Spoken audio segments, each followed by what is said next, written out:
Hi there, and on today's Ask EMBN, we have questions on weatherproofing and winterizing your e-mountain bike, as well as women's e-bikes and warranties. All here on today's Ask EMBN. We've had this one in from Top Secrets. Top Secrets, one of our regulars on the show. Hi guys, loving the channel by the way. Anyway, looking at the new Canyon Neuron 6.0, my question is the female model exactly the same as the male model? The only difference I can see is the saddle. Asking because I prefer the red to the blue. Are the fork shocks identical? So, I guess the question is, Top Secrets is, are you male or female? And how tall are you? Because the female version only comes in extra small to medium, whereas the male version comes in extra small to extra large. So I guess the question is, depends on availability. I mean, my wife rides male and female bikes. It depends on the colour.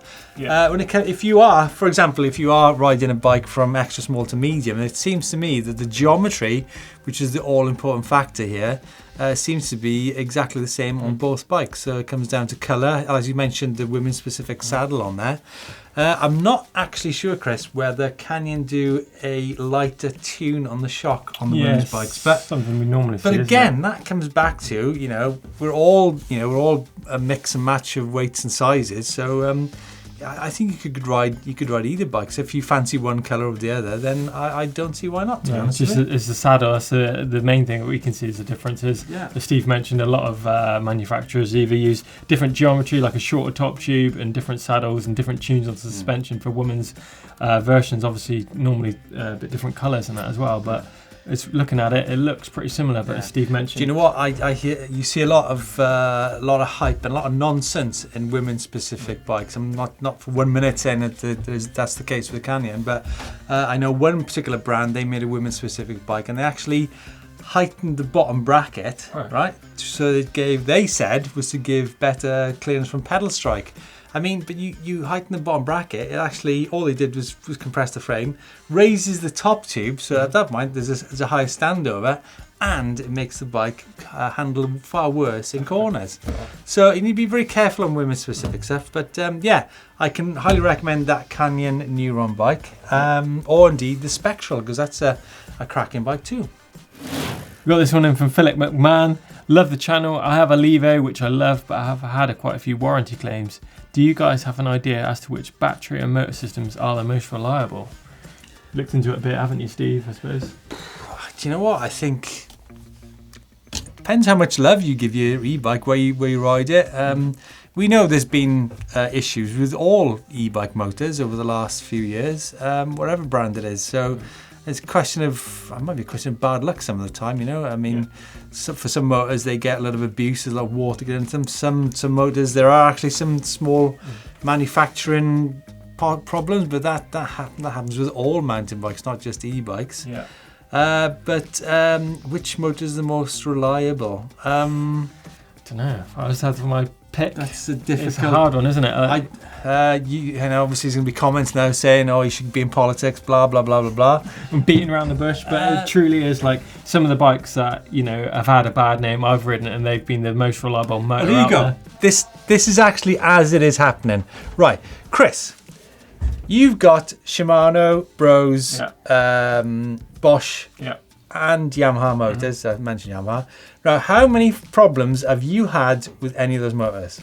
Zero. This is absolutely out of the blue question to Chris. Zero problems with straight up, absolutely straight up. So that's we can only go from experience. We do hear that there are problems with different motors, but that's 100% genuine. Answer to that question. I've had zero problems with any of my motors or batteries on all of my e-bikes since joining EMBN. In fact. Because he's so good at his maintenance. All mine are broken. Only kidding. Now, if you want to see a bigger picture on e-bike motors, I did one earlier in the year. You can find all the information just about now. Now, Bosch, Shimano, Bros, Rocky Mountain, Panasonic, Yamaha all have their individual motors, and they all have their certain characters. It's more than just power here that we're going to be talking about. Right, moving on. A question here from Insane Pain. If I bought an e-mountain bike from Europe and it was limited to 20 mile an hour, could I use it on the trails here in the UK? Yeah, of course you would. You could use it, especially on private land, you can do whatever you want. But the question here is that when it comes to public land or public roads, I know they're on roads, you cannot ride it on the roads, but legally, if you look at bike parks and trail centres, I don't see any signs saying, and you see people going down some of these descents, probably like 40, 50 mile an hour. Definitely, yeah. So there doesn't seem to be a speed limit, right? No, I don't think so. And of course, if you want to do it legally by the book, it's not technically legal to ride on public land or on the road. You know, it's 15.9 or 25 kilometres now in the UK. You need to check. You need to check on the country. But, actually, you mentioned the UK. Yeah, but obviously there's plenty of de-restricted bikes over here in the UK as well. So I don't see it being a problem. You know, I think, you know, is getting stopped on a de-restricted bike isn't really going to be a problem unless you're riding it like a tool. So it shouldn't be a problem. Like a tool. Moving on to Simon White. Question referring to salt. What about gritted roads in the winter and your thoughts?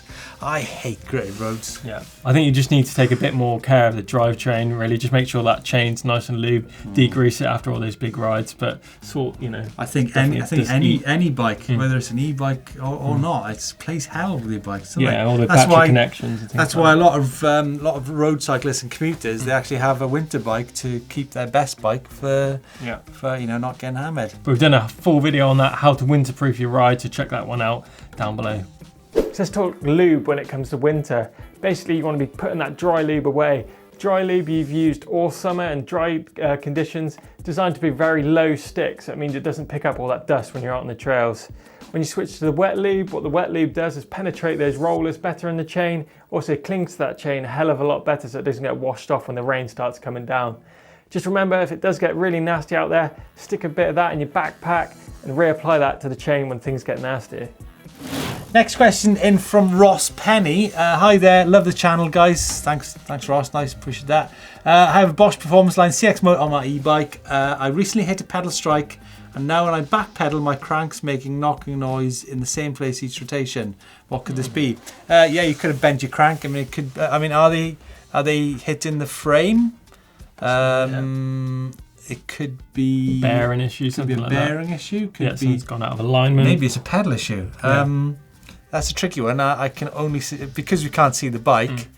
I can only suggest taking your bike shop to and a good bike shop that knows what they're talking about. About e-bikes as well. Yeah, an e-bike shop, not just any shop, because e-bikes are quite specific. So sorry, Ross. That's all I can help you on that. We've got Mark Gregg. Evening, gents. Keep up the good work on the channel. Cheers. I'm in the market for an e-bike and keep coming back to Commento Meta Power Race 2019, but I'm a tiny bit reluctant because of the direct sales and after sales customer service. Don't be worried.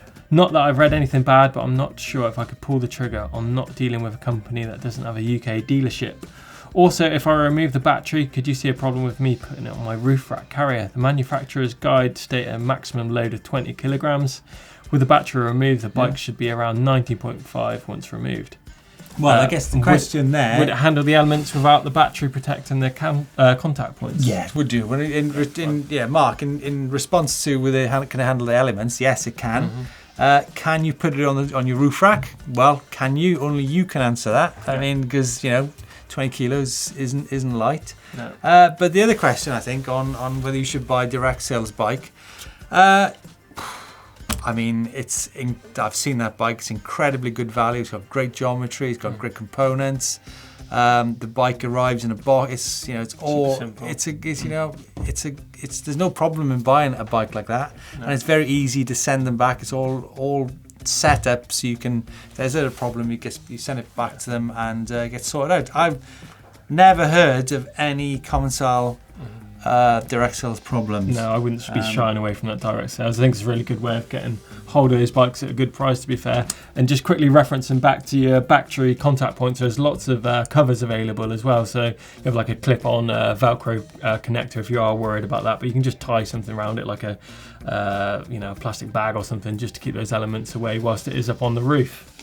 So a lot of manufacturers recommend removing that battery when transporting your bike. Obviously, by removing that battery, you're going to leave the connections open to water, dust and grime, especially if it's on the back of your car, up on the roof, things like that. It's going to get water in it. So buying one of these little pin cover protectors, it's a pretty good idea. Just stops all those elements getting in there. You whip it off when you get to the trails, plug your battery in, you're all set.